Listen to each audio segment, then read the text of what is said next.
மின்னோட்டம்னா என்ன, மின்னோட்டம்னா என்னென்னு ஈஸியாக புரிய வைக்கிறேன் பாருங்களேன். இப்போ இது வந்து ஒரு வாட்டர் பைப் அப்படின்னு இமேஜினேஷன் பண்ணிக்கிறோம் ஓகேங்களா. அதாவது இமேஜினேஷன்ன்றது இது ஒரு வாட்டர் பைப், இதில் தண்ணி போய்கிட்டு இருக்கு ஓகேவா. அதே மாதிரி தான் இது வந்து ஒரு கரண்ட்டு ஓகேவா, இதில் கரண்ட்டு பாஸ் ஆகிக்கிட்டு இருக்கு, அந்த மாதிரி இமேஜினேஷன் பண்ணிக்கிறணும் ஓகேவா. ஸோ இது கரண்ட்டு பாஸ் ஆகுதுங்க இல்லையா, இது வந்து மின்னோட்டம் ஓகேவா.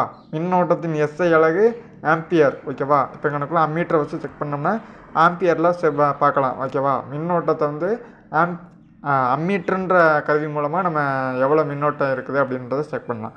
மின்னோட்டம் அப்படின்றது இப்போ இதில் தண்ணி போய்கிட்டு இருக்கு ஓகேவா, கரண்ட்டு பாஸ் ஆகுது. அதில் அந்த ஒரு செகண்டில் ஒரு ட்ராப் எடுக்கிறோம்னு வச்சுக்கோங்களேன், எங்களுக்குள்ள ஒரு ட்ராப், அந்த ட்ராப் தான் மின்னோட்டம். அப்போ மின்னோட்டத்தின் எஸ்ஐ அலகு கூலும் ஓகேவா.